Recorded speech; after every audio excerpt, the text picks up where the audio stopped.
Vendredi 23 mai, mon nom est Martin Simon, Simon avec un C, et il me fait plaisir de vous souhaiter la bienvenue à un autre épisode du F1 Podcast. Aujourd'hui, c'est votre guide pour Monaco 2025, ce qui signifie qu'au cours des prochaines minutes, vous aurez l'occasion d'entendre le plus d'informations possible afin que vous puissiez profiter pleinement de votre week-end de course.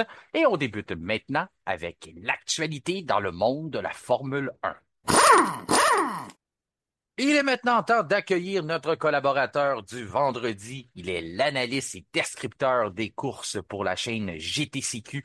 Il est aussi un pilote de nos amis de la team FSR dans leur division élite. Comment ça va, François Goulet?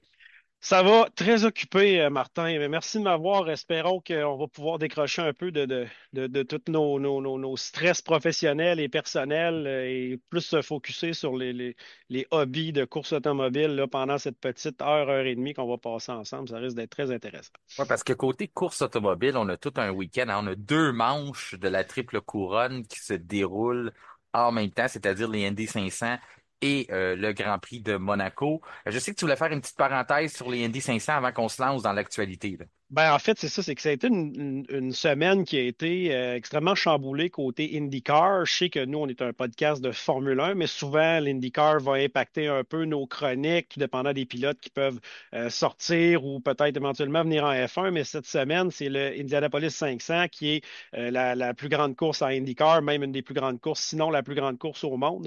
Et il est arrivé vraiment quelque chose de fou. C'est que l'équipe Penske, qui est la meilleure équipe là, qui est la propriété de Roger Penske. Tout le monde connaît Penske, gros nom en course automobile, a déjà eu une écurie de Formule 1 brièvement, propriétaire de compagnie de transport. Donc, il y a eu une disqualification de deux des trois voitures de la team Penske, de l'équipe Penske, soit Joseph Newgarden et Will Power, la 2 et la 12, et ils sont à l'arrière du peloton. Mais ce que ça a causé, c'est que cette disqualification-là, qui est par rapport à une pièce qui était sur la voiture qui n'aurait pas dû y être, un atténuateur, selon toute vraisemblance, qui n'a peut-être même pas d'impact aérodynamique, mais qui ne devait pas y être, on fait en sorte qu'il y a eu des mises à pied de grands noms là, qui ont été mis à pied, là, les trois chefs d'écurie, incluant M. Tim Cindric. Pour ceux qui ne connaissent pas Tim Cindric, ça fait 26 ans qu'il est dans l'organisation Penske. C'est lui qui était le directeur général. Il était le stratégiste aussi de Joseph Newgarden.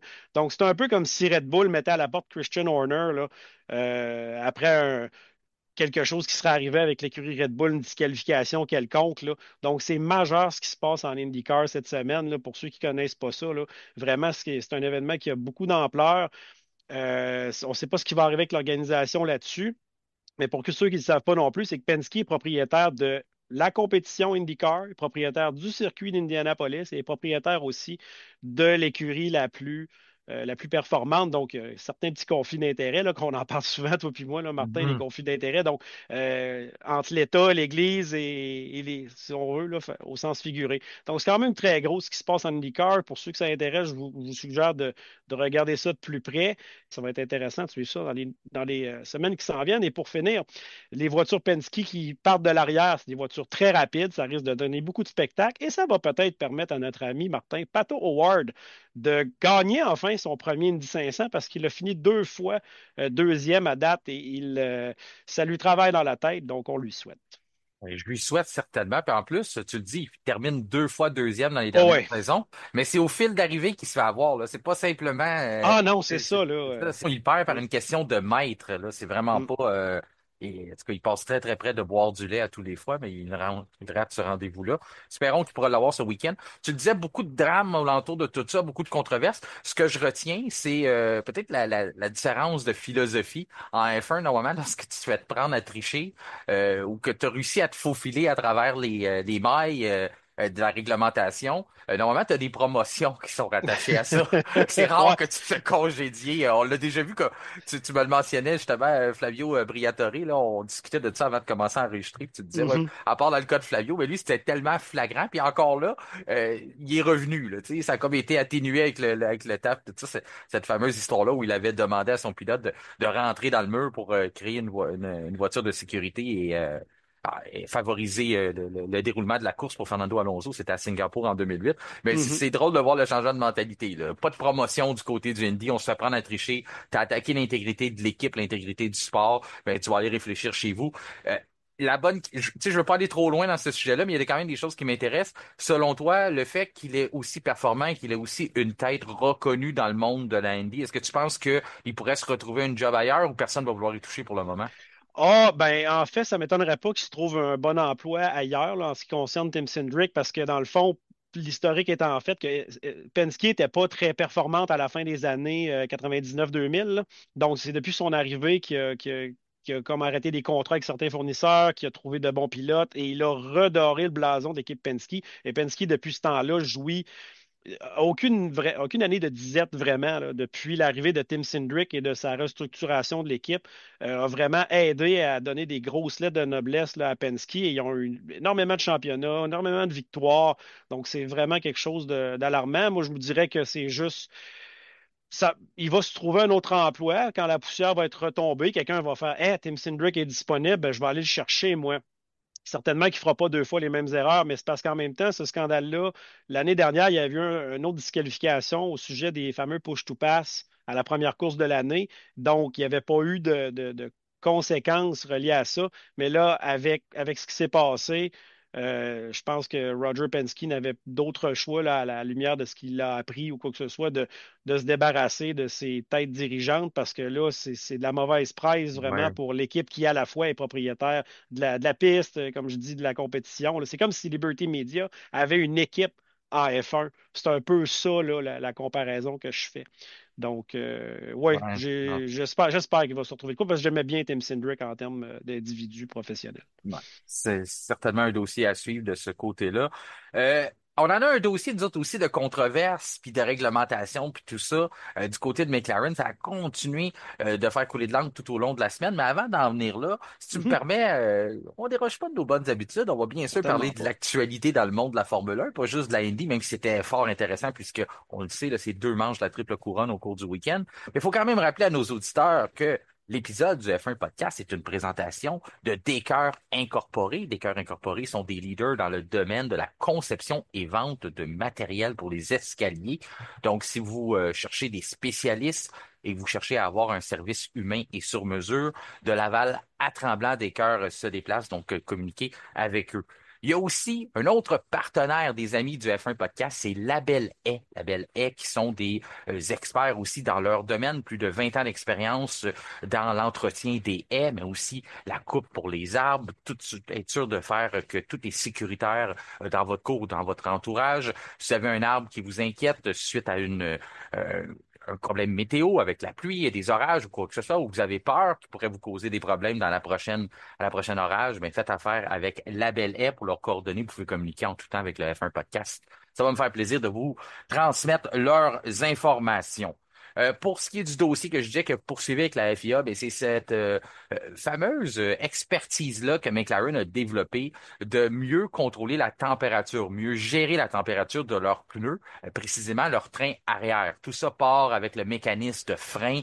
On le dit, on l'a mis dans plusieurs articles. Si vous n'avez pas eu la chance de lire Trajectoire technique disponible sur la page Facebook du F1 Podcast, eh bien, ça explique que le stratagème de McLaren est de non seulement favoriser un mariage entre la géométrie de la suspension, le reste de la voiture et le système de freinage pour être sûr que cette ventilation-là se fasse de façon adéquate, mais aussi de ne pas retenir la chaleur dans la jante, parce que à ce moment-là, ce que ça fait, c'est que ça fait augmenter la température de la jante, et ça vient se propager dans le pneu, et là, on veut pas de chaleur excessive. On en veut parce que c'est quand même important de monter des pneus en température, sauf qu'on veut être capable de la gérer. On veut pas en avoir trop. On veut être sûr d'avoir juste la bonne température pour obtenir les bonnes performances. Donc, c'est ce qu'on a réussi à faire du côté de McLaren. La voiture d'Oscar Piastri lors du Grand Prix de Miami, il y a quelques semaines, a tout été passé au peigne fin par les inspecteurs, par les commissaires.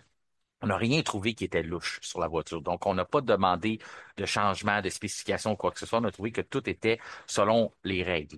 Il y a eu des rumeurs au cours de la semaine suite à la performance à Émilie-Romagne, comme quoi qu'on aurait donné des recommandations aux écuries, de nouvelles recommandations suite à cette inspection-là, et qu'il y aurait eu des changements faits sur la voiture de McLaren. McLaren a nié complètement dit, on n'a pas eu à modifier rien sur notre voiture est pareille. Il n'y a aucun autre écurie aussi qui s'est mêlé du dossier puis qui a dit, ah ah, là, qu'ils se sont fait prendre la main dans le sac, ils pourront plus être aussi rapides puis être aussi dominants. La preuve, il n'y a personne qui avait ces théories-là, qui a eu un changement de fait demandé par Red Bull dans la voiture de McLaren jusqu'à la fin du week-end. Le vendredi, il n'y a personne qui s'est assis à la table et qui a dit, ah, c'est certain, McLaren a dû changer leur voiture, ils sont moins performants parce ils étaient aussi performants.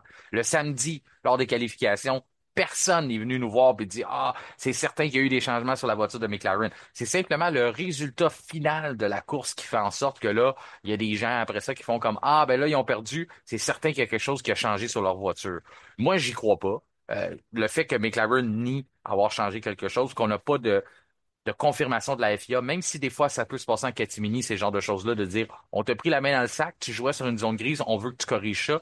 Des fois, ça sort pas toujours publiquement. Sauf que le fait qu'aucune écurie a décidé d'aller vendre le punch, si tu permets l'expression, Mhm. d'aller se vanter dans les puits que dans le fond, on fait bien, puis notre voiture est pas si mauvaise que ça. Si tout le monde fait une voiture conforme, on serait plus compétitif. Tu sais, mais il me semble que Ferrari, ça aurait été facile de venir sauver un peu leur début de saison en disant que ah là que toutes les voitures sont on joue sur terrain égal, on va pouvoir se faire justice. Est-ce que tu es d'accord avec cette opinion-là, toi, ou tu penses du fait que McLaren a peut-être vraiment eu à changer quelque chose pour leur week-end en Émilie-Romagne? Non, je trouve ça un peu farfelu. Même que s'il y en a qui voulaient vraiment avoir la preuve de ça, ils n'auraient qu'à sortir leur fameuse caméra infrarouge et voir si la température est vraiment différente des autres lectures qu'ils ont eues les semaines avant, lorsque McLaren aurait eu potentiellement ce système-là. Donc, non, je ne crois pas que ce soit le cas. J'attribue pas la défaite, ben, je veux dire la défaite, plutôt la victoire de Verstappen par rapport pour McLaren sur cette base-là. Mais Verstappen a pris la position de tête à Émilie-Romagne et a réussi à la conserver tout ce temps-là. Là. C'est à la régulière. Là. Moi, je vois vraiment pas. Là. Je pense que c'est des gens qui voulaient faire un peu d'histoire dans une semaine où ils voyaient peut-être l'actualité devenir un peu moins. Comment dire, un peu moins juteuse. Donc, puis les gens sont vite à faire des liens, hein, donc on peut en inventer des liens, mais moi, tant que j'ai pas de preuves, puis il n'y a vraiment pas de preuves qui a été démontrée à cet égard-là, je vois pas pourquoi là, j'adhérais à ces écoles de pensée-là. Oui, j'avais un volet dans notre épisode retour sur le week-end de course, justement, du côté d'Émilie-Romagne. Mhm. J'avais quelque chose qui penchait de ce côté-là, pas dans le sens de dire qu'il y a eu qu'il s'est passé quelque chose dans le changement de pneus, dans le système de McLaren ou quoi que ce soit. Sauf que j'ai failli tendre une perche à Kevin de dire ça va quand même influencer les théories de complot. Le fait que. Et puis T'aurais là, j'ai dû. fait. Mais j'ai dit. Non, mais je me suis dit, ah, va pas là, parce que juste le fait de le mentionner, s'il y en a qui n'y ont pas pensé, ça va. Tu sais, je voulais pas semer cette idée-là. Tu sais, fait que j'ai décidé complètement de pas en parler. Puis en plus, dans une discussion hors enregistrement avec Kevin, j'ai dit, en plus, cette théorie-là est tombée tout de suite parce que quand j'ai commencé à croire ça pendant la course, après ça, tu regardes les statistiques, tu fais, Lando Norris a quand même fait 30 tours sur ses médiums qui étaient des gommes tendres. Ouais, La semaine ben, sais, ouais, non. c'est pas comme, oui, si on avait juste eu le résultat de Piastri qui rentre au 14e tour, qui change ses pneus, puis qu'on avait fait rentrer Lando Norris aussi, là, je me serais posé des questions. J'aurais dit, comment ça, Red Bull est capable d'encore faire 30 tours sur ses pneus, puis McLaren, on arrive à en faire 15 sur Mais finalement, on le voit là. Oui, on a paniqué du côté de Piastri, mais on a quand même une de nos deux voitures qui a été capable de faire 30 tours faciles en gomme tendre, puis on aurait peut-être pu se rendre plus loin que ça même. C'est pour ça que ça enlève un peu cette théorie-là. Ouais, c'est certain, là. En même temps, tu sais, t'en as parlé de Piastri, puis j'ai bien aimé l'épisode, puis j'étais un peu d'accord. Ils l'ont vraiment envoyé dans le trafic, hein. Ah ouais. Il aurait pu faire durer ça un peu plus longtemps. Je pense, comme tu dis, il semble avoir paniqué. Puis oui, comme on dit, il n'y a vraiment aucune indication là, qu'un manque plutôt une périclitation de la performance de la part de McLaren par rapport au fait qu'ils puissent garder les pneus en santé. Non, c'est pas comme si c'était le jour et la nuit Non, non. entre leur gestion de pneus avant ou après. On n'a pas vu ça. On se rappelle de Ferrari, hein, il y a quelques années, quand il y avait eu, c'était au niveau du moteur, là, mais Oui. il y avait eu comme un genre de petite sanction, mais on ne savait pas trop c'était quoi, tu sais, c'était un peu ambigu, et du jour au lendemain, la performance n'était plus là. Là, là c'est pas le cas vraiment avec McLaren et ce qui est arrivé à Imola. Puis il faut pas se rappeler, il faut se rappeler une chose aussi, c'est que la Red Bull est performante dans les circuits avec des virages rapides. Donc, c'est sûr qu'il n'allait pas être largué nécessairement là, à Imola là, par rapport au McLaren. Ceux qui pensent que la McLaren va être une voiture dominante à toutes les fins de semaine, on en a parlé jadis dans le podcast, il n'y a pas on va dire, de distance si flagrante entre la McLaren et les autres écuries, on va dire Mercedes et Red Bull, on peut inclure Ferrari un peu là-dedans. C'est pas aussi flagrant que la Red Bull d'il y a quelques années ou la Mercedes des grandes années, là. Donc, il suffit qu'il y ait juste un ou deux petits impondérables ou que Max Verstappen sorte un lapin de son chapeau. Puis la victoire, elle sera pas garantie là, pour McLaren. Donc, je vois pas pourquoi là, on capoterait en bon québécois avec ça, là, et sortir des théories là, de changements drastiques là, parce que moi, je pense que McLaren est encore sur la bonne voie. Là, puis chapeau à leurs designers techniques parce qu'ils sortent tout le temps des nouveautés qui font en sorte que la voiture est très performante. Puis on leur souhaite ce succès-là. Ah, je dirais que le changement, tu sais, ça ment pas, là. C'est tellement un avantage qu'on est capable d'aller chercher avec notre façon de gérer les pneus que si ça avait descendu drastiquement l'usure des pneus lors de la course, on s'en aurait rendu compte. Je trouve qu'on a eu un plus gros. L'impact a été plus majeur lorsqu'on a, tu te rappelles, à Bakou l'année dernière, là, la fameuse aileron avec Ah oui, ben le oui, ça c'est DRS vrai. qui ouvrait. Lorsqu'on leur a dit, utilise, c'est fini, ça, utilisez plus ça. On a vraiment vu des conséquences après ça à certains endroits, surtout à Vegas. Vegas, où ce qu'il y avait les grandes lignes droites, où ce que normalement, la configuration aurait pu ressembler à ce qu'on avait à Bakou, puis c'était complètement une autre game, là. Les performances de la McLaren à Bakou versus Vegas, c'était complètement différent. C'est sûr qu'il y a la température qui rentre en ligne de compte, mais disons qu'il y avait plus anguille sous roche. C'était plus plausible d'aller dire, ah, l'aileron a vraiment eu des conséquences sur la performance de la voiture qu'on peut plus installer. Même si c'était quelques semaines plus tard, on était capable de faire un lien beaucoup plus évident que Mhm. qu'est-ce qu'on a vu à Émilie-Romagne. Tu parlais de spécification, d'ingéniosité. On parle de tout ça, de ces stratégies-là, non seulement pas juste pour détourner le livre des règlements, mais aussi pour gagner des avantages. Ben, ça me fait penser à Adrian Newey. Pas qu'Adrian Oh. Newey est un tricheur, mais bien sûr, Adrian Non, vraiment il pas. est complètement l'inverse de ça. Ouais. Adrian Newey est un gars qui voit les réglementations d'une autre façon que tout le monde. C'est pour ça qu'on est capable d'aller chercher euh, d'être très innovateur dans nos approches lorsqu'Adrian Newey est dans notre écurie. Bien sûr, maintenant, il est du côté il s'est rangé du clan des Verts, il est rendu avec Aston Martin.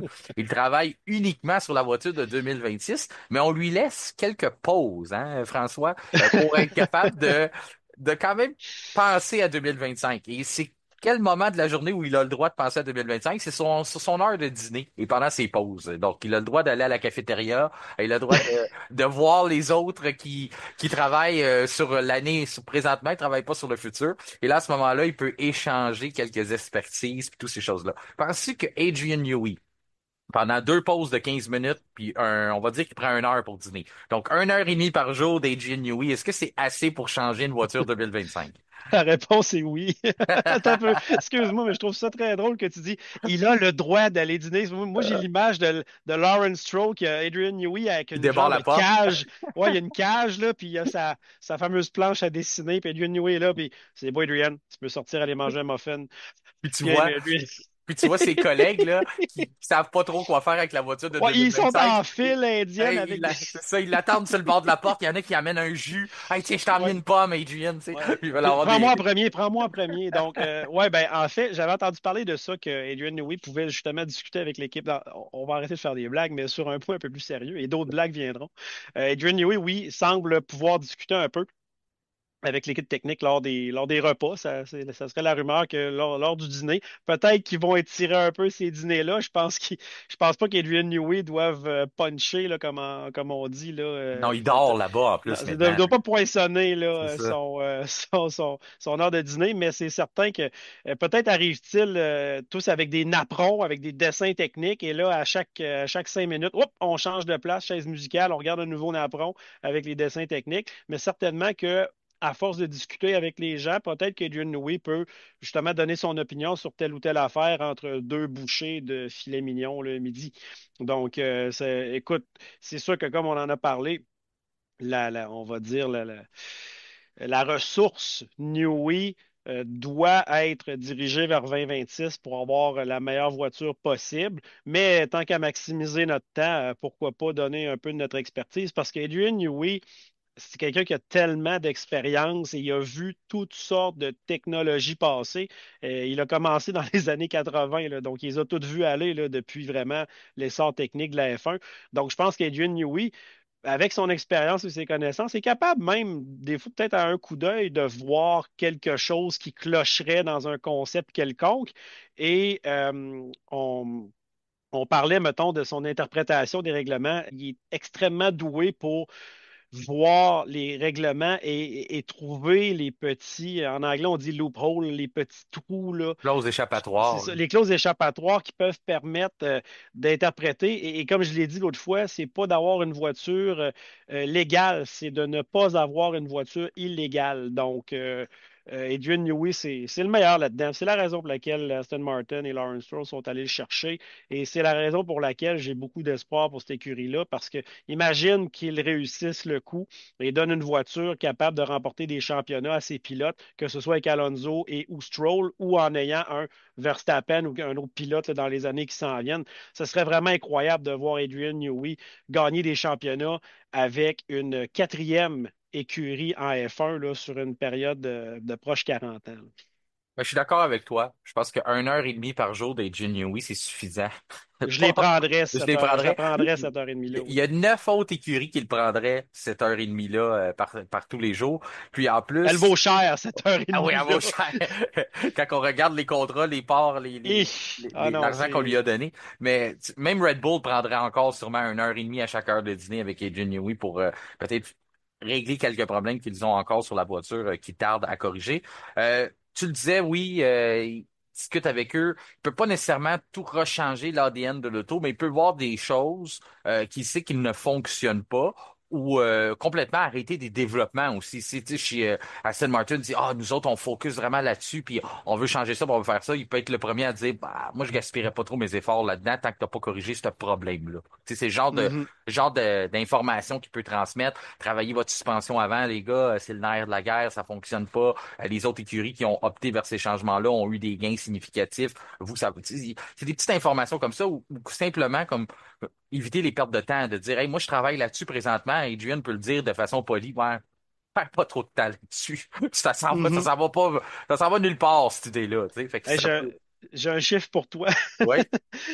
Si j'ai bien calculé, l'heure et demie passée avec Adrian Newey vaudrait un petit peu plus que 5 000 $. Quand même, hein, quand même. Ouais, C'est pas toutes les écuries qui pourraient se le permettre. ouais, c'est ça. 5 000, à 4 000, 3 424 $ de l'heure que j'ai calculé, là, Quand Adrian même, ouais, Newey. c'est ça. Fait que ça se peut qu'on a déjà vu des beaux résultats sur la voiture avec les améliorations qui ont été apportées.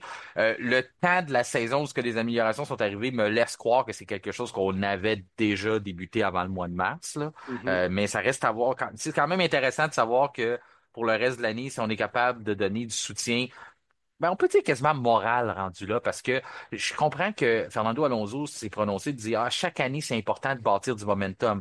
Oui, cette saison c'est particulier puisqu'on a un changement de réglementation, le momentum qu'on construit, est-ce qu'on est capable de l'emmener dans l'autre saison? Il disait que c'est peut-être moins vrai, mais il faut quand même garder de quoi de positif, garder de quoi de bon pour le moral, voir qu'on fait des choses de la bonne façon. Puis oui, on a un changement, là, la réglementation change, mais ça reste l'effet de sol. Donc ce qu'on apprend sur l'effet de sol de la manière qu'on apprivoise cette nouvelle ère-là, cette nouvelle façon de contrôler l'aérodynamisme d'une voiture, c'est pas tout perdu la saison prochaine. C'est pas comme 2021 qu'on s'en allait à l'effet de sol. Ce que Mhm. tu apprenais en 2021 valait pas grand-chose en 2022. Je trouve pas que c'est aussi vrai de 2025 à 2026. Il y a quand même des choses que tu peux apprendre et emmener dans ton nouveau plan de développement, là.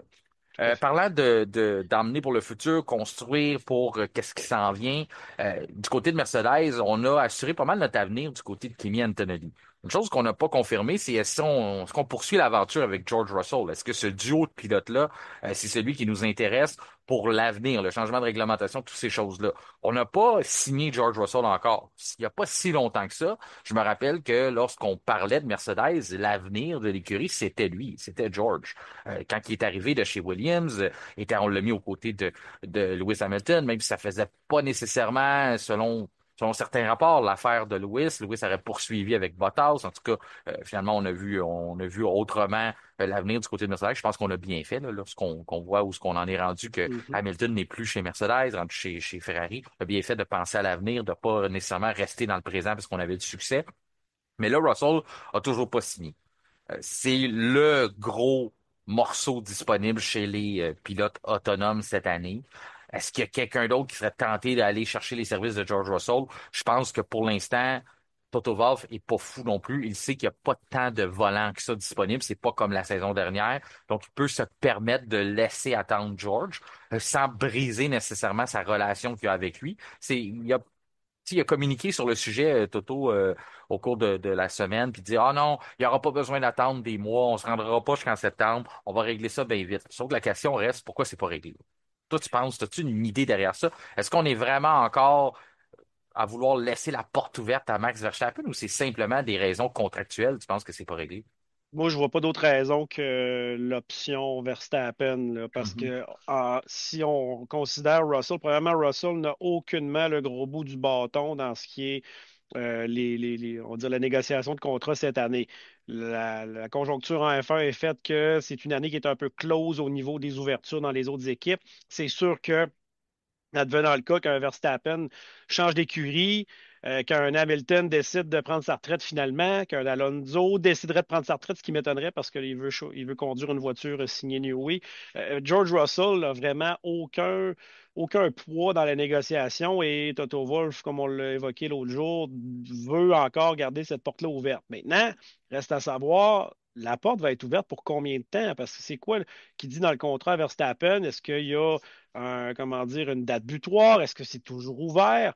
Parce qu'à ce moment-là, George Russell, lui, tu sais, il ne peut qu'attendre ce contrat-là. Puis George Russell, là, c'est quatrième au championnat en ce moment avec, on va dire, il a 99 points en ce moment. Son plus proche poursuivant est Charles Leclerc à 61.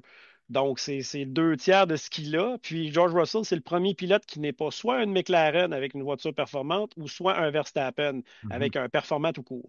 Donc, c'est une très bonne position à être. Sa valeur marchande elle est très grande. Seulement, personne ne peut aller le chercher à moins de faire un putsch, on va dire, de pilote. Là, je peux pas, pense pas pouvoir m'exprimer comme ça, c'est pas vraiment le bon terme, mais une écurie qui se débarrasserait d'un pilote en le payant un peu à la Perez là, cette année pour aller chercher un Russell. Puis après ça serait qui cette écurie-là? Tu sais, Mercedes a vraiment le vent dans les voiles. Donc, sérieusement, Russell, il ne doit que ronger son frein et attendre. Parce que si mettons, Toto Wolff décide d'aller chercher Verstappen, ben là, ça libère un siège chez Red Bull qui peut être très intéressant aussi pour George Russell. Fait qu'il y aurait peut-être une petite chaise musicale là, à cet égard-là. À cet égard-là, non, c'est ça, c'est pas. Tu sais, Cadillac peut bien essayer de négocier avec Cadillac, mais Toto Wolff est pas fou. Ouais, Il on en sait a que George, parlé, hein. ben, c'est ça, il sait que George ira pas chez Cadillac, à moins de vouloir, on l'a dit, le devenir Une, milliardaire, une là. trentaine de millions, c'est le chiffre que j'avais en tête, là. C'est Ça ça, serait un chèque indécent, là. puis même là, faut comme tu renonces un peu à devenir champion du monde, du moins à Ouais, c'est court. vendre son âme au diable pour de l'argent. C'est ça, à court moyen terme. En tout cas, fait que c'est ça, il n'y a pas d'option, il n'y a pas d'endroit où aller. Fait que présentement, on négocie les chiffres. À toutes les fois que George a un bon résultat, il doit se dire ben, je vais gagner plus cher puis je vais être capable de mieux négocier. Si Verstappen une clause échappatoire en 2028, si les performances de la voiture sont pas là, mais ça, c'est encore loin. Tu sais, avant Mhm. 2028, il pourrait sortir de là parce que 2028, c'est la fin de son contrat. Donc, ça reste à voir. Il a une très bonne entente excellente entente avec Kimi Antonelli, hein. Tu sais Oui, mais qu'il ça a l'air de bien aller, ces deux-là. ouais, il se développe. Ben, entre Verstappen et Antonelli, là, on voit une relation se développer. Kimi l'aime beaucoup. Puis à toutes les fois que Kimi il y a une entrevue, il prend le temps de dire que de dire que Verstappen, il n'est pas comme on pense, hein. Il est super gentil. C'est drôle comment il a toujours les yeux tout grands ouverts, Anthony. Il est tellement drôle, là. Pour les gens qui n'ont pas écouté son documentaire sur Netflix, là, c'est un gars qui est Mhm. tellement attachant. Tu le vois, tu te dis, ah, c'est vraiment surprenant. Il est pas la personne. Parce que, tu sais, il vit un peu comme nous, Anthony. C'est que il Ouais, il était vit pas un dans rêve, les, lui, là. ouais, et puis il était pas dans les paddocks. Et ça fait pas longtemps qu'il est là, là. Ça fait peut-être 6 mois avant le début de la saison qu'il est arrivé. Fait que pour lui, il se fie un peu à ce qu'on lui racontait de l'extérieur. En plus, il est dans le clan Mercedes, donc les histoires d'horreur qu'il devait entendre. Ah Là, oui, hein? Puis là, il découvre par lui-même le personnage Max Verstappen. Puis à toutes les fois qu'il a la chance de le dire à un intervieweur ou quoi que ce soit, c'est oh, il est beaucoup plus gentil que ce qu'on raconte. Là. Faut pas se fier à ce qu'il est très. Tu sais, il y a une très belle entente avec Max. On les voit souvent un à côté de l'autre. Max a quasiment un aimant à Kimi Antonelli. À toutes les fois qu'on voit Verstappen, on voit Kimi vouloir se rapprocher de lui. Donc, est-ce que c'est une stratégie pour l'attirer chez Mercedes? Ah, Mais aussi, ça pourrait être tu sais, c'est quand même un bon point pour Toto Wolff quand tu dis si on veut aller chercher Max, le fait qu'il s'entende bien avec notre pilote, c'est déjà un plus. Sauf que tout ça, on le sait, là, en F1, ça peut prendre le bord aussitôt qu'ils ont la même uniforme puis les mêmes ben là, c'est voitures. ça, là. Tu veux-tu Ça. gâcher Kimi Antonelli? Non, Tu veux-tu faire à Kimi Antonelli ce que Verstappen a fait à tous ses autres pilotes avant? c'est ça. Moi, pour moi, là, Anthony est trop fin pour avoir Verstappen. On en parlera dans d'autres dossiers. Je t'ai déjà Ouais. dit un peu mon Oui, opinion là-dessus. oui, oui, oui. Ouais. Je pense pas que c'est un bon fit ou un bon match. Si je suis l'agent d'Antonelli, je veux pas voir Verstappen à côté de lui. Pas tout de J'ai suite. J'aime mieux qu'ils soient amis en l'extérieur de la piste puis qu'ils s'entendent bien, là, puis qu'ils jouent des jeux de simulation ensemble, mais j'ai pas envie de les voir comme coéquipiers. En terminant, je voulais glisser rapidement une question qui est intéressante, qui est arrivée de la part d'un de nos éditeurs, Éric Bolduc, qui voulait savoir ce qu'on pense du projet de Otmar Zaffanauer. La vérité, pourquoi j'ai choisi cette question, elle est bonne, mais je voulais avoir la chance de reprononcer Otmar Zaffanauer, qui était mon préféré avant Franco Colapinto. Mais tout ça pour dire, il va un peu partout, Otmar, sur des podcasts, défendre qu'il n'a pas fait d'erreur pour la signature de Piastri, je le crois. C'est tellement tout croché Alpine que je pense pas que c'est simplement lui qui s'est trompé. Mais il se défend souvent, là, c'est pas à cause de moi qu'on a perdu Piastri, puis tout ça. Puis l'autre discours qu'il tient souvent, c'est qu'il a un projet pour une 12e écurie de F1. Jusque-là, il n'est pas le seul. Donc, Eric me demandait, est-ce que tu y crois, toi, au projet de Otmar? Donc, j'ai décidé de te partager la question à toi aussi. Est-ce qu'on croit au projet de Otmar Zaffanauer? Le petit bout, moi, où ce que je peux y croire, c'est qu'il dit qu'il a un manufacturier automobile avec lui. Donc ça, pour moi, on l'a vu là, alors, on est en connaissance de cause avec ce qui est arrivé dans le dossier le plus frais, celui de Cadillac, c'est que t'as beau avoir les plus grands noms de l'industrie, comme les Andretti plutôt, ou tout ça, si t'as pas de manufacturier, ça avance pas bien vite. Aussitôt que GM s'est mis dans le dossier de façon concrète, qu'on a tassé Andretti, qu'on a eu l'idée d'avoir un moteur à compter de 2028, maintenant 2029 confirmé. Donc tout ça, aussitôt qu'on a mis ça, là, tout s'est engendré très rapidement. On a ouvert les portes et on a eu notre autorisation pour rentrer sur la grille. Otmar tout seul, je l'aime bien, il a l'air d'un bon gars, et je pense qu'il a des bons contacts, sauf que j'y crois pas. Si Otmar a un manufacturier automobile dans son groupe, là, par exemple, là, ça m'intéresse d'entendre c'est quoi son projet. Puis je suis pas le seul qui va être intéressé par ça. Ça lui donne un accès direct à la table des négociations. Est-ce que tu es d'accord un peu avec ce projet-là de Otmar Zaffanauer qu'on pourrait avoir une 12e écurie si un manufacturier lève la main puis sollicite son intérêt de vouloir être sur la grille lui aussi?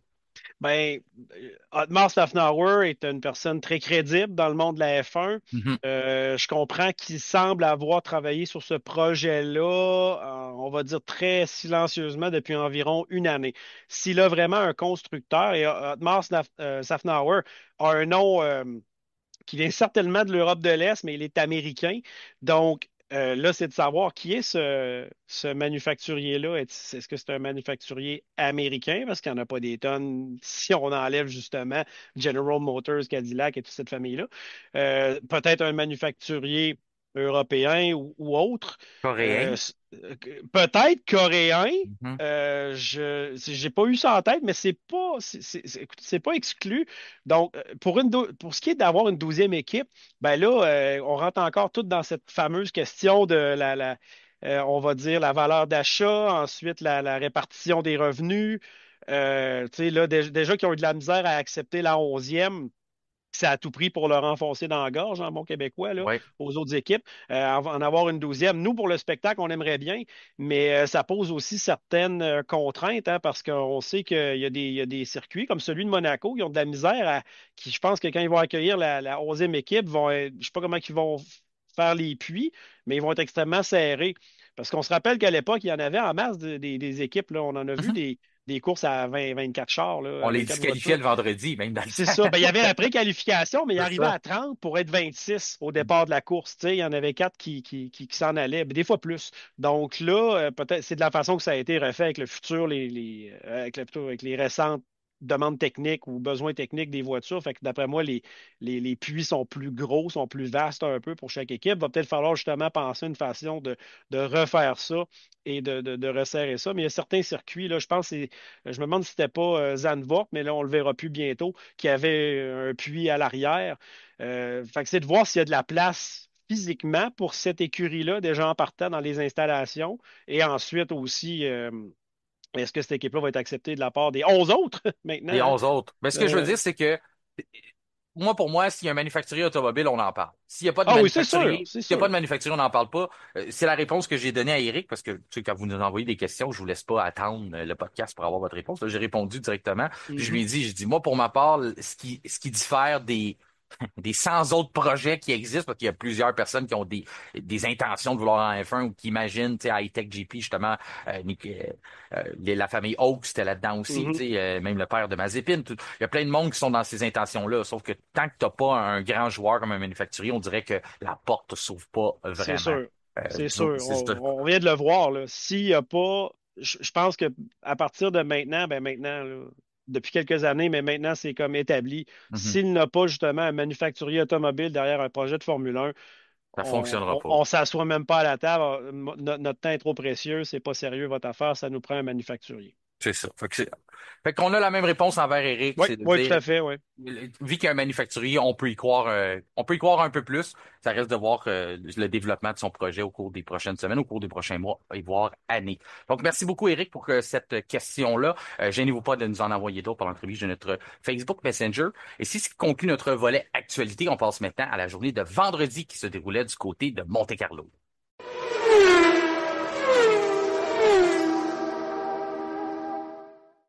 Eh bien oui, François, un week-end dans la principauté de Monaco, les rues de Monte-Carlo, qui vont recevoir leur moment de l'année où ils reçoivent une épreuve de F1.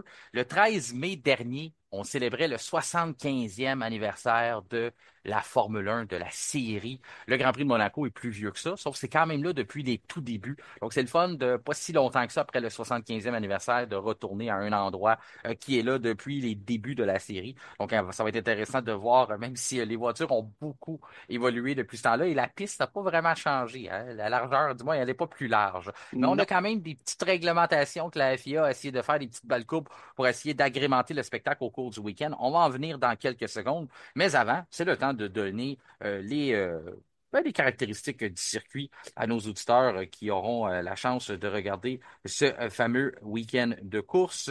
Oui, c'est un tracé qui n'est pas très large par rapport aux autres. En frais de longueur aussi, on change un peu la distance de course. On déroge d'une réglementation qu'on a ailleurs au cours du calendrier pour favoriser Monaco, parce que sinon, Monaco, ça serait beaucoup trop long par rapport aux autres épreuves. Fait qu'on est un peu plus tolérant là, sur les distances de course. C'est un tracé de 3,337 km, 19 virages. Même si c'est pas large, même si on le dit très sinueux, on peut quand même atteindre des vitesses de 297,9 km à l'heure. Ça, c'est assez fou. Pour quelqu'un qui a déjà eu la chance de faire des tours de simulation sur Monaco, normalement, on dit même pas des tours de simulation, c'est plus un instant sur le circuit de Monaco, parce que, en tout cas, pour ma part, là, je vais parler pour moi, ça dure jamais plus que quelques enchaînements que c'est terminé. Donc, oui, on peut atteindre des vitesses de 297,9 km à l'heure. J'ai jamais réussi à le faire, même dans un simulateur. Ensuite, une zone DRS à la disponibilité des pilotes. Ils vont devoir compléter 78 tours au cours de l'épreuve de dimanche s'ils veulent espérer être couronnés champions. Ligne droite de seulement 500 mètres, donc très courte cette ligne droite-là, mais a quand même causé des problèmes tout au long de la journée. Virage 1, c'est là qu'on a vu plusieurs drapeaux rouges. Avant qu'on commence à tout décortiquer, tout ce qu'on a vu au cours de la journée, François, Mhm. pour toi, ce tracé-là, et il te le dit quoi? C'est sûr que pour un puriste, ça éveille beaucoup de souvenirs, mais pour un gars qui aime la simulation, est-ce que ça te donne aussi beaucoup de maux de tête et des mauvais souvenirs? Ça m'en donnait parce que je n'ai plus accès sur Gran Turismo à ce circuit-là, mais on l'a eu pendant plusieurs années. J'ai eu la chance d'avoir des courses extraordinaires là-bas, de beaux souvenirs. Dans les moins bons aussi, j'ai déjà eu un bris, on va dire un bris mécanique, là. Mon volant faisait des vibrations et ça se mettait sur le bouton PlayStation. Donc, Ah ben j'étais ça en, arrive après que tu as cogné le mur. Non, en fait, c'est l'inverse. Je suivais quelqu'un à Sainte-Devote là, pour le dernier tour. On se courait après dans les Subaru de rallye. Là, puis ça a fait en sorte que mon auto est restée en ligne droite et a fracassé le mur à Sainte-Devote là, au dernier tour. Donc, tu sais, quand tu es vraiment les battements de cœur, l'adrénaline, tout ça, et à ton Ouais. dernier tour, tu penses pouvoir aller chercher la victoire, puis paf, dans le mur. Je n'ai plus qu'en rire et ça m'a forcé à m'acheter un nouveau volant.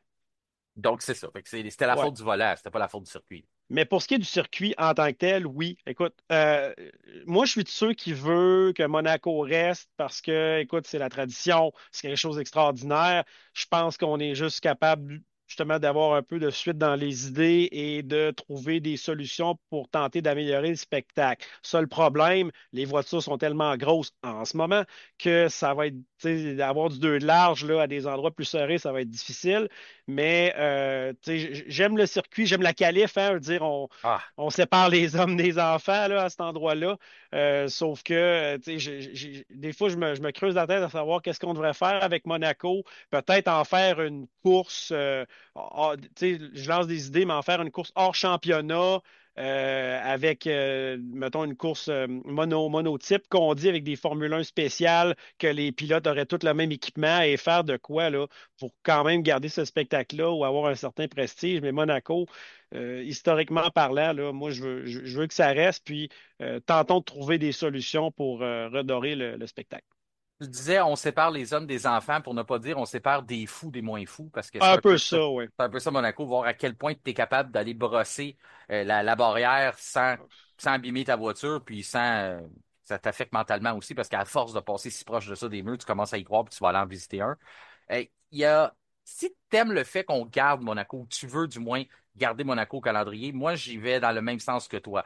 Je vais pas me conter des histoires là, puis commencer à faire croire au monde que non, non, non, c'est impressionnant le dimanche, restez assis devant vos téléviseurs, vous allez voir, c'est des courses exceptionnelles. Non, on regarde d'autres choses. On regarde à quel point que les voitures défilent vite, à quel point qu'il y a des gros bateaux, à quel point que ça coûte cher être là. J'en parlais justement dans ma chronique sur CNV Radio jeudi.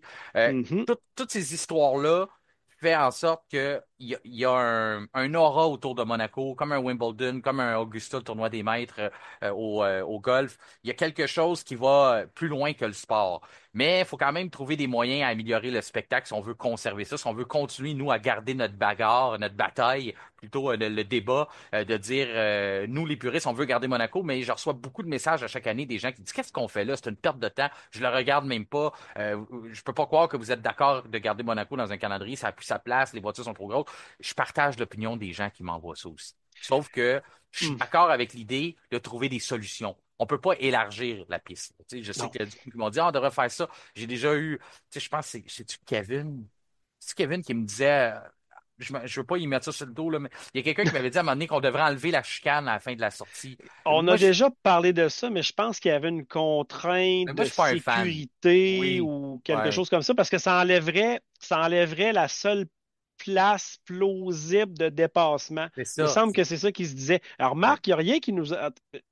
Ben, j'imagine que physiquement, ce serait impossible, mais que pourrait-il arriver si on l'éloignait un peu, si on la reculait, la chicane? Mais j'imagine qu'il y a peut-être de quoi qui nous La empêcherait de piscine. le faire. Ouais. Ah, mais attends, non, ben, la piscine est un peu plus loin, mais je sais qu'en formule électrique, exemple, au début, ce qu'ils faisaient la première année, parce que là, ils font le circuit au complet, à Sainte-Devote, au lieu d'aller dans la montée Beau-Rivage vers Massonnet et toutes ces sections-là, ils prenaient un croche et s'en allaient vers la chicane, et la chicane était une épingle. Donc, il retournait complètement à 180 degrés ou la chicane et c'était un tout petit circuit de formule électrique. Je pense que ça a duré seulement une année ou peut-être deux. Mhm. Donc, je ne sais pas ce qu'on peut faire, mais il y a une rue là. Tu sais, quand on passe tout droit à la chicane, il y a une rue là qui s'en va vers, en fait, le premier virage. Donc, écoute, j'ai jamais été à Monaco, je n'y habite pas de ce que j'ai vu à la télé. Semble-t-il qu'il y a une rue par là. Donc, qu'est-ce qu'on pourrait faire là? Peut-être éloigner, reculer un peu la chicane, mais ça serait plus tout à fait une chicane parce qu'il n'y aurait pas on va dire, la section là, la plus proche de l'eau là, entre le Non, 10-11. puis moi, ce que j'aime pas, c'est que, t'as pas le choix d'avoir la section proche de l'eau parce qu'au prix que tu charges les bateaux Ah ouais, pour venir c'est accoster sûr. là, c'est sûr que tu vas chercher parce que c'est pas l'endroit où ce que tu vends le plus de billets, hein. Il y a pas beaucoup de gradins, pas beaucoup d'estrades. Donc, Monaco Je trouve pense que une. c'est gratuit pour Monaco pour ce qui est d'assister au Grand Prix, si je me Ah, trompe pas. je sais pas. Mais je sais qu'il n'y a pas J'ai beaucoup des- d'estrades. Il y a pas, tu sais, Non, c'est non, sûr il que n'y a c'est pas gratuit parce d'Internet. qu'il y a bien du monde qui ont des immeubles, qui louent leurs immeubles et tout ça, Mhm, parce que c'est dur d'empêcher les gens de regarder le spectacle, là, avec mhm. leurs condos et tout ça, ils peuvent le voir. Ben oui. Mais ce qu'il y a de concret là, pour le week-end, la chicane est encore là, tout est encore là. Ouais. Changé, c'est que là, on a forcé les écuries à faire 2 arrêts obligatoires. Normalement, on a Oui. un arrêt obligatoire à chaque week-end de course, puisqu'on force les écuries à utiliser 2 trains de pneus. Donc, par le fait même, ça fait un arrêt, parce que si vous élancez en médium, ben, vous devez absolument utiliser un autre train au cours de la course. Donc, Mhm, forcé, forcé de se rendre à la conclusion que si vous avez si vous êtes élancé en médium, ben, vous devrez arrêter à essayer soit les tendres ou les gommes dures. Donc, on a 2 optiques pour changer.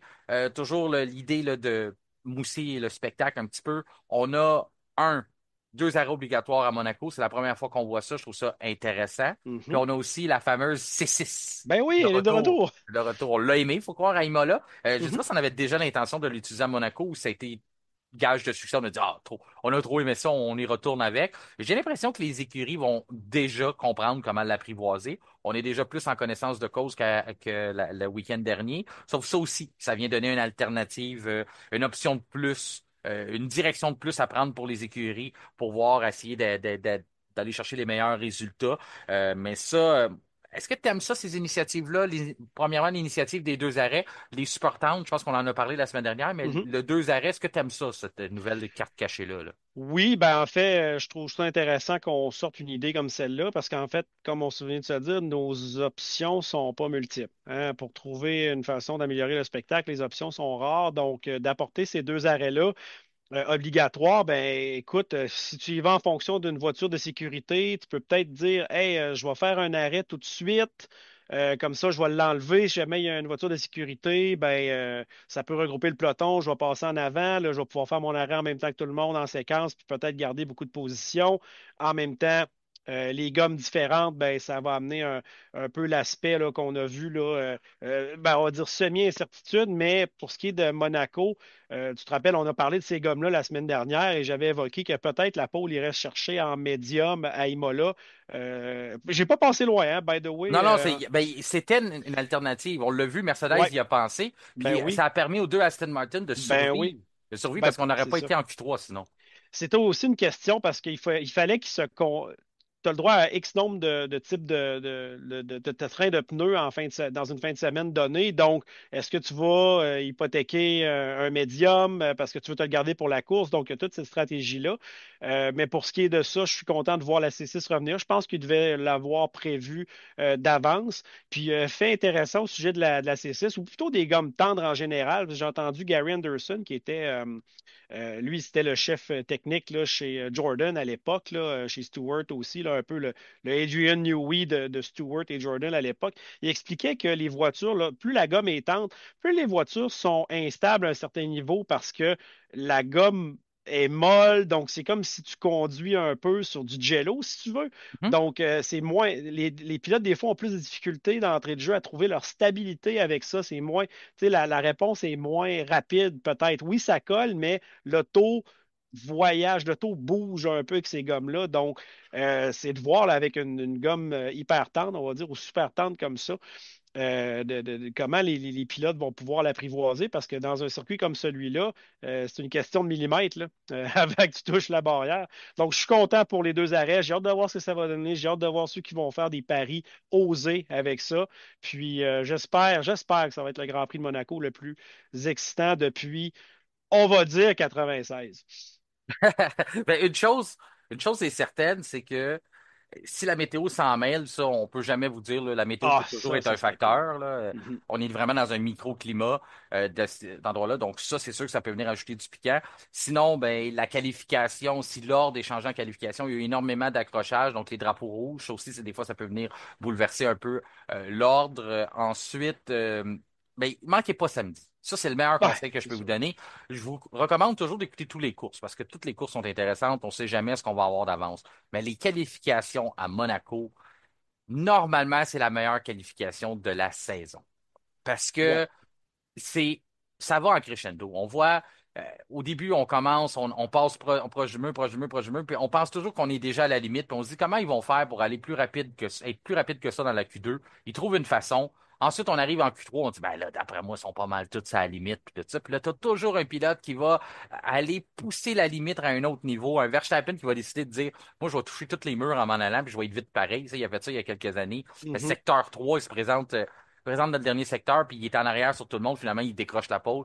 Tu as Fernando Alonso, il y a quelques saisons, ça, dans une Aston Martin. Au moment où on savait qu'elle était puissante, mais pas assez nécessairement pour aller chercher une pole, était quand même parmi les prétendants à la pole position. On se rappellera de Ocon dans une Alpine, il y a pas si longtemps que ça. Là. On parle pas de 10 ans en arrière. Donc, il peut avoir des surprises déjà là le samedi. Puis le positionnement est tellement important que si tu réussis à déjouer les cartes le samedi, ben, t'as une bonne possibilité de récolter des points dimanche. Donc, tous les écuries, la porte est ouverte pour être capable d'aller chercher des bons résultats. On veut aller chercher des bons résultats, donc on apporte trajectoire technique, notre volet trajectoire technique, toutes les améliorations qui ont été apportées au cours du week-end. Ce qui est intéressant de voir, c'est les écuries qui continuent de se battre pour le championnat, ben, continuent d'apporter des améliorations. Donc McLaren a fait une modification à sa géométrie de suspension. Les langues sales diront, ah ben ils sont obligés de modifier leur suspension puisqu'on les a forcés à changer leur système de ventilation sur les freins. Je fais une blague, mais tu vois qu'il y en a certains qui pourraient faire une certaine corrélation entre les deux. C'est Mais c'est sûr. simplement qu'on continue de peaufiner un peu ce qu'on a à faire. On veut améliorer de ce côté-là. Ensuite, Red Bull apporte aussi un changement à son aileron arrière. Excuse-moi, on veut plus d'appui aérodynamique sur un circuit qu'on en a besoin dans les virages. Puis ces fameux virages-là, à plus basse vitesse, ont causé des problèmes à la Red Bull depuis certaines saisons. Donc, on arrive prêt. On veut contrer ce problème-là qu'on a déjà eu. Du côté de Ferrari, eh bien, c'est des changements spécifiques au circuit. Donc, on a déjà apporté des améliorations à Imola. On continue de bâtir là-dessus. On a fait quelques petits changements de spécification qui sont vraiment relatifs aux caractéristiques du circuit de Monaco. Les deux autres écuries et à avoir apporté des améliorations, on a Alpine et Williams qui terminent avec un peu à l'image de ce que McLaren a fait. On change notre suspension avant. On sait que c'est le nerf de la guerre hein, en F1 depuis le passage à l'effet de sol. On a mis du temps à comprendre ça. AJ Newey, lui, l'avait compris la première journée, puisque de source sûre, je peux vous dire que la première chose qu'il avait dessinée sur la voiture à effet de sol, c'était la suspension de la Red Bull. Donc, lui, il avait compris qu'il avait quelque chose à faire là, que c'était directement lié aux performances. Et là, tous les écuries l'ont compris depuis qu'on est arrivé, depuis que McLaren a emboîté le pas. Ferrari a été, cette année, on a modifié ça. Donc, Williams et Alpine ont continué à travailler un peu dans ce même sens-là. On le dit, nouvelle réglementation, nouvelles spécifications lorsqu'on regarde non seulement la C6, mais aussi d'être obligé d'arrêter à deux reprises. Les voitures apportent des améliorations. On a quand même regardé ce qui s'est passé aujourd'hui au niveau des essais libres. Bien sûr, des neutralisations. Monaco, c'est comme ça. On a eu même Oscar Piastri est allé frapper le mur, plus peur que de mal. C'est ce qui arrive souvent à Monaco aussi, que oui, ça peut être une grosse accident, un gros calvaire de changer des pièces, mais des fois aussi, c'est simplement un petit aileron, accrochage. On laisse l'aileron là, puis on continue sur notre chemin, on retourne au puits, puis on retente une autre, euh, une autre tentative de faire des tours rapides. C'est ce qu'Adjar a fait. Adjar a frappé, quand même assez solide. Puis finalement, on a réussi à repartir avec la voiture. On lui a arrangé tout ça. On a travaillé très fort pour être capable de retourner, qu'il puisse avoir des temps en banque pour les essais libres, être capable de trouver des bons réglages pour la qualification. Finalement, il a retrouvé à peu près la même barrière au virage 1. Puis il est retourné cogné, il n'était pas content de là, ses commentaires, il a dit je suis stupide. Puis c'est ça. Fait que là, finalement, on est obligé de faire d'autres modifications là-dessus.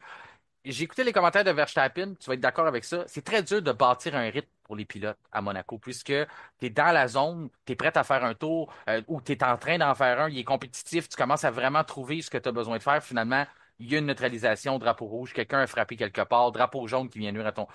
Cette situation-là, François, pour un pilote, ça ajoute à la complexité hein, d'un week-end à Monaco, le fait qu'on n'est pas capable de bâtir un momentum, bâtir notre confiance, qu'il y a constamment des arrêts et des neutralisations. Ouais, ben, le seul moment où ils peuvent vraiment bâtir ça, c'est durant la course. Parce que là, tout le monde a le pied à fond et ils n'ont pas le choix. Mais lors de ces pratiques-là, tu sais, parce qu'on a vu moi, ce que j'ai vu dans les faits saillants des pratiques, c'est qu'il y en a qui sont dans des tours lents pour je ne sais pas trop quelle raison, tours de décélération ou d'accélération. Il y en a qui arrivent à vitesse grand V, puis il y a eu des petits accrochages. Donc, oui, ça doit être très difficile, puis Verstappen a raison de trouver son rythme dans une séance comme ça parce que c'est un circuit qui est très petit. Tu vois pas c'est des virages aveugles là, pour la majorité d'entre eux. Donc, tu vois pas ce qui arrive. Tu peux juste te fier à ton ingénieur de piste pour te dire ce qui se passe et tu es tout le temps avec ces accidents-là qui arrivent et ces neutralisations-là. Tu perds un peu ton focus. Puis, on l'a vu lorsqu'on perd son focus. Même les meilleurs pilotes à Monaco font des erreurs. On l'a vu avec Ayrton Senna il y a belle lurette. Il était dans sa zone. Ses ingénieurs de piste l'ont sorti de sa bulle en lui disant de slacker un peu parce qu'elle allait prendre un tour à son coéquipier. Puis à cause de ça, il est sorti de sa zone, puis il est rentré dans le mur, a décidé de rentrer chez lui. Donc, c'est vraiment, tu sais, c'est dur de se bâtir un momentum, puis surtout quand on est dedans, d'y rester. De rester, c'est ça. Celui qui est probablement le moins affecté par ça, c'est Verstappen, celui qui soulignait le point, là. Mais justement, parce que lui, sa concentration, c'est probablement son atout premier. Ça, puis le Mhm. fait qu'il a pas peur de grand-chose. Charles Leclerc, ça, c'en est un autre qui n'a pas peur de grand-chose, a Ouf. été le plus rapide le matin et l'après-midi. Je le sais que normalement, on a l'habitude de prendre les essais libres du matin, chiffonner ça puis mettre ça aux poubelles. Lorsque tu as le meilleur temps le matin puis le meilleur temps l'après-midi, ça veut pas dire de commencer à prendre des gros paris sur Ferrari, mais il faut quand même prendre en considération qu'ils ont quelque chose sous la main. Leclerc comprend bien le circuit, il est chez lui. Oui, Il a aussi vaincu ses démons au cours de la dernière saison en signant la première victoire. Donc, oui. cette, cette fameuse mauvais sort qu'il y avait sur lui est parti. Est-ce que tu les prends en considération comme étant des possibles prétendants à la pole? Parce que tout peut arriver. Et puis, la Ferrari, elle fonctionne pas sur beaucoup de circuits depuis le début de la saison, pour ne pas dire qu'elle n'a pas fonctionné nulle part depuis le début de la saison. D'arriver sur un circuit qui est aussi différent, aussi atypique que celui de Monaco, que là, maintenant, ça fonctionne, on pourrait quand même croire que la voiture, peut-être qu'elle répond bien. C'est pas une bonne nouvelle pour Ferrari parce que tu pourras pas réutiliser ça ailleurs dans le championnat. Sauf que si un bon week-end, tu peux avoir une pause, puis avoir de quoi de bon, puis des bons résultats, puis avoir du succès, puis peut-être prendre des données puis bâtir là-dessus, tu sais. Mais est-ce qu'il Mhm. faut prendre en considération que Ferrari est dans le portrait pour la fin de semaine? Moi, je dirais que oui, parce que, bon, déjà, moi non plus, je ne suis pas un gros fan nécessairement de prendre ce qui est en pratique et de le prendre pour de l'argent. Cela dit, mettons, nonobstant Hamilton, si on parle de Leclerc et ou de Ferrari, là, globalement, ben, Leclerc il est chez lui, on l'a dit. Il a vaincu ce mauvais sort-là en gagnant son premier Grand Prix. Leclerc, je crois qu'il n'y a aucun Grand Prix qui va autant aller le chercher que celui de Monaco. Mhm. Peut-être Monza, vu que c'est Ferrari, mais encore, je pense que Monaco, pour lui, est le plus important. Il connaît bien la place et il va vouloir montrer que c'est lui le chef là-bas. La semaine dernière, lorsqu'ils l'ont passé en entrevue après Imola, il semblait dire, ben, on lui a posé la question, est-ce que tu penses être dans les favoris pour Monaco? Semblait dire non, non, pas du tout, tu sais, j'y crois pas. A changé son fusil d'épaule en entrevue jeudi. Semblait dire que, ah oui, il était confiant pour tout ça. Et Là, là, nous il avait montre fait la simulation, là. peut-être C'est bien, puis nous ça. montre de Il la a vu quelque vitesse. chose. Puis autre chose, puis écoute, c'est une théorie que je viens de pondre un peu en pensant au fait que c'est un Grand Prix un peu plus court que les autres, avec des virages plus lents. Peut-être peuvent-ils rabaisser un peu plus la voiture sans user trop le fameux patin en titanium là, Mhm. et avoir plus de performance au niveau de la Ferrari parce que, tu sais, lorsqu'on va vite et que les pistes sont plus longues, que le circuit est plus long, ben peut-être qu'on tape le sol plus souvent. C'est sûr que c'est un circuit qui est quand même très bosselé, Monaco, Mais il a été mais resurfacé aller jusqu'à au secteur 2, jusqu'au début du secteur 2. OK. Donc, ça aussi, ça peut aider la théorie que tu es en train de développer du fait qu'on pourrait peut-être faire un compromis puis mettre la voiture plus près du sol. Aujourd'hui, c'était un bon test de voir justement avec cette fameuse portion-là qui a été resurfacée, est-ce que c'est moins ondulé? Est-ce que la voiture cogne moins? Juste pour dire d'avoir une petite pause là, de frapper au sol Mhm. euh, de- du- d'une partie du secteur 1 jusqu'au secteur 2 sur un tour complet, sur plusieurs tours, ça peut peut-être venir aider, là, donner une petite pause à nos fameux patins, Ben oui. être capable d'y aller pour ce compromis-là. On a vu Mercedes aujourd'hui qui était très, très près du sol. C'était quasiment de l'exagération. Mais encore là, est-ce qu'on va avec un excès du côté de Mercedes le vendredi pour vraiment avoir une lecture puis aller faire notre évaluation, mesurer nos patins puis dire, finalement, le taux d'usure est tellement haut. Mais si on fait juste pour dire monter un peu plus, on est capable d'avoir un bon compromis pour la course. Mais je trouve que c'est ce qu'on fait du côté de Mercedes depuis le début de la saison. Donc, tu fais bien de le souligner. Ferrari, c'est comme ça qu'on a notre succès, en étant près du sol. Est-ce qu'on peut le faire à Monaco? C'est probablement l'endroit où ce qu'on peut se permettre de l'essayer et Mhm. d'espérer ne pas être pénalisé à la fin du week-end, là. Du côté de Leclerc, on le dit premier, Piastri a quand même frappé. Est-ce que ça peut affecter sa confiance? Je pense pas, parce que c'était pas un gros accrochage. C'était vraiment comme il sait, tu l'oublies vite, ce genre d'accrochage-là, parce que tu sais ce que tu as fait de trop. Tu l'as senti arriver. Donc, ça reste de voir pour le restant du week-end. Mais encore là, il est là, Piastri. Deuxième compétitif. Hamilton, troisième. Lui aussi, c'est le fun, hein. Ça pourrait être un Mhm. genre de week-end où ce que Hamilton pourrait frapper un grand coup. Ses derniers passages à Monaco n'ont pas été très impressionnants. Surtout je me rappelle de mémoire, là, j'y vais vraiment de mémoire, mais une élimination en Q2 ou en Q1, il n'y a pas si longtemps que ça dans les dernières saisons. Donc, ça n'a pas été idéal pour lui, mais c'est certainement un endroit où ce que tu peux frapper un grand coup, non seulement dans le monde de la Formule 1, dans le sport en général, mais aussi pour Ferrari, d'aller placer une Ferrari sur un podium à ta première saison ou gagner une épreuve à Monaco à ta première saison chez Ferrari. C'est certain que ça fait partie de la bucket list à Lewis Hamilton. Je suis pas dans le secret des dieux, je le connais pas de façon personnelle, mais j'ai l'impression que gagner en rouge à Monaco pour un puriste comme lui, Ouf, ouais, c'est ça, hein. ça serait intéressant. Ce serait le C'est ça. fun. Ça ferait taire certaines rumeurs, là. Oui, disons que c'est quelque chose sur un tableau de chasse que tu veux accomplir. Mhm. Ensuite, Lando Norris, quatrième. Il était dans le rythme, Norris. Ça serait important pour lui de ne pas répéter avec les erreurs en qualification. Je sais que c'est une grosse question que je te demande, mais tu peux-tu dire, tu mettrais-tu ta main au feu que Lando Norris ne commettra pas une erreur en qualification cette semaine? Que la pression est trop haute et qu'il doit absolument se reprendre? Ou tu penses que justement ça peut faire l'effet contraire et l'envoyer dans le mur? Ah, ben, non, je pense pas qu'il va commettre d'erreur peut-être à cet égard-là. En plus, Norris sort extrêmement confiant d'Imola, là, avec ce qu'il a démontré. Donc, non, je crois pas que là, Norris va faire des erreurs, là. Si, j'avais d'autres pilotes en tête pour ceux qui allaient faire des erreurs et se mettre dans le mur. Donc, Parfait. Liam Lawson, cinquième. Lui, là, ça va lui faire du bien. Même si c'est juste des essais libres, même si au F1 Podcast, on dit que la première essai libre, on met ça aux poubelles, puis la deuxième, ben, on en tire des conclusions, mais quand même légères. Là, on y va pas trop loin mhm. avec ça. On regarde entre les lignes, mais de voir Lawson cinquième, lui, la seule chose que je peux vous dire, c'est côté confiance, il en avait grandement besoin. Ça veut pas dire qu'on va le revoir dans le top 10 au cours de la fin de semaine, sauf que simplement pour montrer que tu es encore capable. Tu as encore tes moyens, tes repères, tes réflexes sont là, puis tu peux bâtir là-dessus. Est-ce que tu es d'accord avec ça que c'est probablement la plus belle cinquième place d'un vendredi du cas de Liam Lawson? C'est sûr que ça lui prend ça absolument parce qu'on en parle depuis le début de la saison. Là, tu sais, on pensait juste que c'était une démotion, mais il joue sa carrière en F1 là, cette année, là. Mhm. Donc, puis, tu sais, on va parler d'Adjar dans très peu de temps, mais c'est bon de voir peut-être que la RB et que la Racing Bull est très bonne justement dans ce genre de circuit-là avec des virages plus lents, moins axés, ben, tu sais, comment dire, c'est moins axé sur la performance justement hyper Brut, ouais. rapide, mais c'est ça.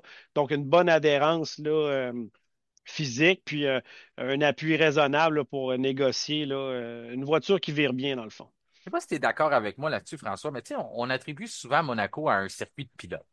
Ça, tu sais, c'est sans aucun doute un circuit de pilote, un circuit de réflexe, un circuit d'instinct. Sauf que c'est aussi un circuit de voiture. Parce que la voiture, tu le disais, elle doit tellement tourner dans des endroits restreints que si elle répond pas, ça devient un méchant casse-tête pour le reste du week-end.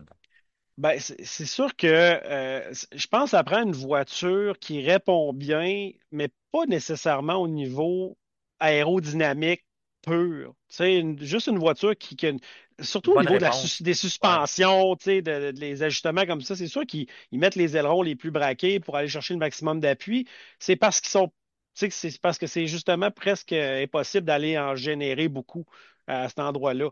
En même temps, c'est entre des murs, hein, fait qu'il y a pas vraiment de vent là, à Monaco qui va impacter les voitures, du moins à très peu d'endroits.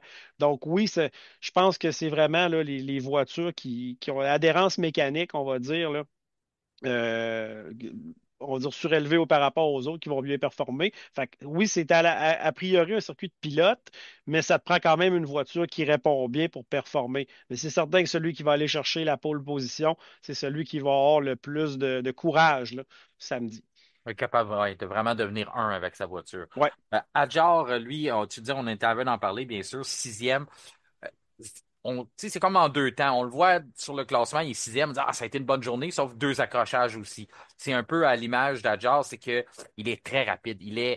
Aussitôt qu'on le met dans une voiture, qu'on l'envoie sur un circuit, il répond tout de suite. C'est un circuit qu'il connaît bien. En Formule 2, si vous vous rappelez les images, là, c'est lui qui avait évité vraiment de peu une collision dans le tunnel la saison dernière. Là. C'est là qu'on avait vu qu'il avait vraiment des réflexes aiguisés pour être en Formule 1 un jour. Donc, sixième, Adjar. Racing Bulls, est-ce qu'on peut les voir là au cours de la fin de semaine? J'ai envie de leur donner leur titre Label A pour le week-end. Ça fait une coupe Faire la coupure, là? Ouais, Oui, oui, pour oui. faire la coupure, Label A, notre commanditaire spécialiste dans le domaine, justement, pour entretenir les arbres, couper les haies et tout ça, des spécialistes de plus de 20 ans d'expérience, ben, je pense que ceux qui vont résister à la coupure, Racing Bull pourrait causer des surprises. Williams, à chaque semaine, on les nomme. C'est rendu que c'est quasiment plus une surprise. Mais j'ai l'impression que de ce qu'on a vu, là, déjà là, les deux Racing Bulls devant le Red Bull, on pourrait peut-être avoir une petite surprise au cours du week-end. Septième pour Alonso, circuit de pilote, justement un endroit où faut pas le compter négligé, il peut ressortir, il peut faire la différence. Huitième pour Albon, on dit Williams ont des bonnes voitures depuis le début, reste à prendre confiance, savoir ce qu'on a sous la main. Neuvième pour Antonelli, lui, c'en est un que je vais surveiller au cours du week-end parce que c'est pas évident. Même si on le sait, là, les autres catégories vont là. On peut quand même dire que c'est son premier Monaco à Kimi Antonelli, premier Monaco dans une F1. C'est une toute autre histoire que de piloter les voitures de F2. C'est beaucoup plus gros une F1. Donc tout ça, c'est impressionnant. Ça va être, je vais l'avoir à l'œil au cours du week-end. S'il fait bien, on va tout être impressionné. S'il fait mal, c'est pas un constat d'échec non plus. Ça Mhm. fait juste partie de l'apprentissage, mais j'ai hâte de voir comment il va être capable de composer avec tout ça.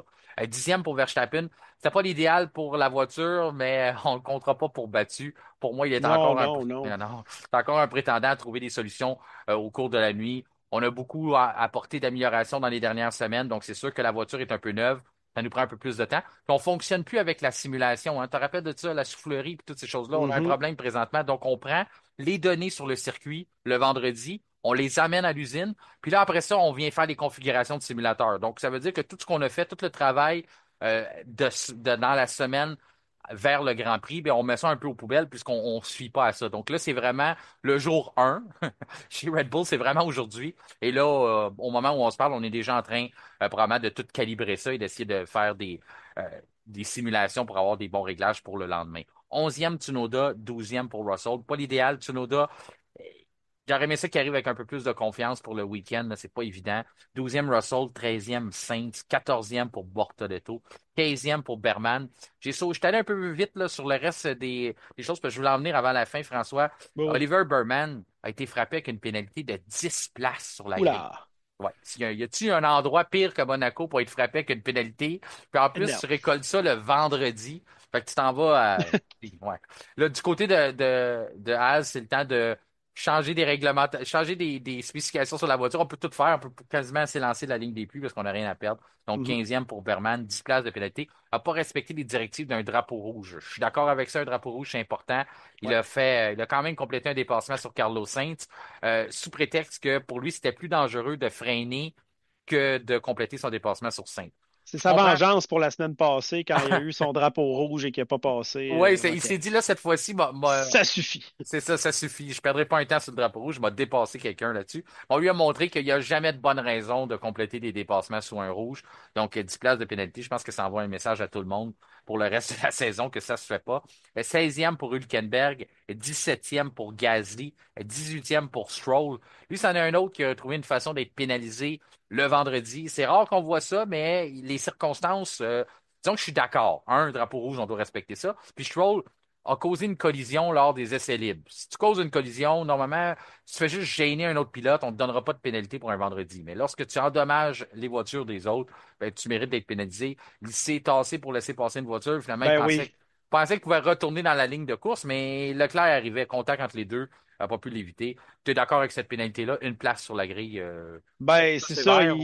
C'est arrivé tellement vite, là. Moi, je l'ai vu en fait saillant, mais oui, c'est tassé pour laisser passer Antonelli. C'est rangé à droite. Charles Leclerc arrivait à vitesse grand V, là, Mhm. dans le virage du Grand Hôtel, là. Le virage le plus lent dans le circuit de la Formule 1, par ailleurs. Puis, c'est ça. Charles Leclerc a brisé son aileron. Par contre, en a remis un et a fait le temps le plus rapide. Donc, ça semble pas avoir affecté. Mais oui, pour Stroll, il faut qu'il soit un peu plus allumé. Surtout, regarde, c'est Monaco, il faut se réveiller. Faut se réveiller, exactement. Fait qu'il y a une place de pénalité, je suis d'accord avec ça, moi. T'endommages d'autres voitures le vendredi, tu dois payer pour ça. Ouais. 19e pour Ocon et un qui espéra ne pas faire un Colapinto de son Ouf! week-end. Eh bien, c'est Franco Colapinto. J'avais juste les yeux sur lui. Tout le long, j'étais là comme, ah, fais pas. Fais attention, Franco. Non, Fais ça va attention, être Franco. tough. Ça Ça va va, être ouais. difficile pour Galapinto. Disons que lui, c'est même pas la position qu'on va regarder à côté, c'est simplement ce qu'il est capable de compléter le week-end sans cogner nulle part. Je lui souhaite. Je lui souhaite d'être rapide aussi. Sauf que c'est pas évident d'être rapide lorsque tu veux pas frapper. À Monaco, je te dirais que c'est pratiquement impossible si tu prends pas de risque. Tu vas partir 20e. Pour l'instant, c'est là qu'il était aujourd'hui. Hmm. Disons, qu'est-ce qui est pire pour lui? Finir, être dernier ou avoir un accident? Je pense que ça serait d'avoir un accident. Ouais, hein? C'est rare encore. Ouais. C'est ça, Ouais, c'est. non, c'est ça parce que, en fait, Colapinto, puis j'y ai pensé, tu sais, j'ai pensé toute la fin de semaine, puis il y a beaucoup de recrues là, qui arrivent. Et oui, on fait le circuit en F2 ou en F3 ou en formule de développement, mais là, c'est une Formule 1, c'est gros, c'est un tout nouvel apprentissage. Colapinto, il veut bien dire pas se mettre de pression, mais gars, là, il a déjà fait un accident la semaine dernière à son premier Grand Prix. Celui-ci est le plus dangereux de tous. Plus dangereux, là, c'est vraiment le plus dangereux de tous, plus dangereux que Bakou, n'importe lequel, là. Donc, Colapinto, j'espère pour lui qu'il va sortir fort, qu'il va réussir peut-être à se classer là, 15, entre 10 et 15e et pas faire d'accident. C'est ce que je lui souhaite. C'est ça que ça lui prend pour rester. Exactement. Mais moi, c'est ce qui complète pas mal notre journée de Mhm. vendredi. Je peux déjà aller dans les prédictions. Je vais te laisser y aller en avant parce que j'ai pris Verstappen dans les dernières semaines. Ouais. C'était un choix que tu avais aussi. Fait que si jamais tu l'as pour la fin de semaine, je te laisse le choisir en premier ou si tu as d'autres choix. Qui tu Non, vois pour la pole? je vais y aller avec Leclerc tout simplement, avec J'y allais avec Leclerc. la flamme monégasque de Charles Leclerc, le patriotisme. Je pense que Charles Leclerc aimerait ça, accumuler les titres à Monaco, va faire tout en son pouvoir pour encore une fois aller chercher la pole. C'était pas sa première, hein, mais il en avait perdu. Ben, il y avait eu une pole, puis il avait perdu sa voiture, puisqu'il y a eu un accident, là. Il n'avait vraiment pas fait exprès, ça lui avait coûté là, son Grand Prix. Donc, moi, je pense que Leclerc va bien faire en fin de semaine. Ben, je suis d'accord avec toi. J'avais Charles Leclerc, moi aussi, mais je vais faire différent. Je vais retourner avec Max Verstappen. Mais je pense quand même que c'est Charles Leclerc qui va avoir la pole. Sauf qu'il ne faut pas compter pour battu Max. Il ne faut pas compter pour battu tout le travail que Red Bull va faire au cours des prochaines heures, comme on l'expliquait, calibrer la simulation et tout ça. Donc, j'ai hâte de voir qu'est-ce que ça va donner. Mais il y a une chose qui est certaine, je peux vous faire une prédiction qui est sûre qui va se réaliser, c'est que la qualification va être incroyable au cours de la Oui, journée de monsieur. samedi à ne pas manquer. Et je suis d'accord avec toi, beaucoup de neutralisation à surveiller tout au long du week-end à cause que les recrues, même s'ils ont fait un bon travail depuis le début de la saison, Monaco, c'est pas évident. Donc, ça va être à surveiller. Surveiller les pénalités aussi, les drapeaux rouges, neutralisation, pas se faire avoir par ça. Beaucoup de choses qui sont incontrôlables pour la fin de semaine. Donc, à ce moment-là, c'est une recette pour un week-end parfait d'action. Merci beaucoup, François Goulet, d'avoir été avec nous encore une fois ce vendredi. Je te souhaite un excellent week-end de course. Pareillement à vous tous. Puis, n'oubliez pas en fin de semaine, Monaco, Indy 500, Coca-Cola 600. Ça va être une très grosse fin de semaine. Amusez-vous bien. C'est ce qui conclut notre épisode du vendredi 23 mai. Notre prochain rendez-vous sera lundi avec notre retour sur le week-end de course à Monaco. Et d'ici là, je vous invite à nous rejoindre sur les différents réseaux sociaux, notamment sur Facebook, Instagram ainsi que X Twitter, et à vous abonner à nos chaînes Spotify et YouTube et activer la petite cloche, question de recevoir une notification lors de la publication des nouveaux épisodes. Mon nom est Martin Simon, Simon avec un C. Je vous remercie de faire confiance au F1 Podcast et je vous souhaite un excellent week-end de course.